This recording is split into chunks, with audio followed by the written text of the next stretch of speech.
Shabbat Shalom.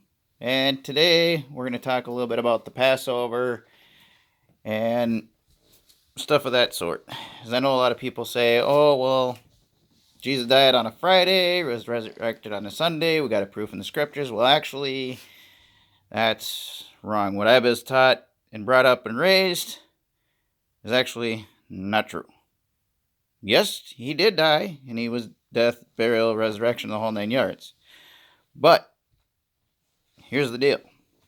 I did a lot of study after my stepdad passed away and was trying to figure out how to get the whole 3 days, how it makes sense. And then I started understanding how Passover, the Seder meal, and all that stuff intertwined and intermingled.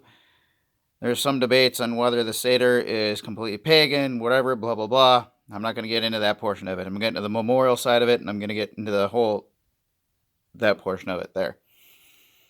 So from studying the scriptures and reading the New Testament, and I don't have the scriptures down off on hand, you're going to have to read it yourself. Because trust me, you're going to have to read it yourself and do the research yourself. But in there, they're in reference of 2 Sabbaths, a high Sabbath and a regular Sabbath. A regular Sabbath is your 7th-day rest. A high Sabbath is another day of rest, which is also in coherence or conjoining, or however you want to put it, goes with the high festival days that Yahweh has provided for his people to celebrate. And it's not just for Jews, it's for anybody who believes in Yeshua. That's for us, because that's part of our heritage. We became part of the vine. The vine didn't become part of us. You got to understand that. When we became saved, we became part of Israel. We became part of the Hebrew nation. Maybe not citizens, but biblically speaking, that's what we became. So now, because we're tied in with Yeshua, or Jesus, here's where it gets interesting. So, Wednesday, the 14th, is when he was sacrificed. Now I'm going to back it up to the 10th of Nisan, which is the beginning of their year, which, by the way, is not the same as the Gregorian calendar. It's a completely different calendar, which I'll get into that in a later date. So let's get back to the main gist of it. So it would have been on a Saturday, not a Sunday, for Palm Sunday, because there is no such thing as Palm Sunday. It was the Sabbath, which is when he wrote in on, and he talked about and how I have to go on my timing on the donkey and so on and so forth. So he does that. So in the 4 days or whatever, because then you go from Saturday, Sunday, Monday, Tuesday, Wednesday. Wednesday is when he gets sacrificed. And then they have to put him in the tomb before sundown, because at sundown it becomes the high Sabbath, which is Pesach, or Passover, where they eat the meal and everything.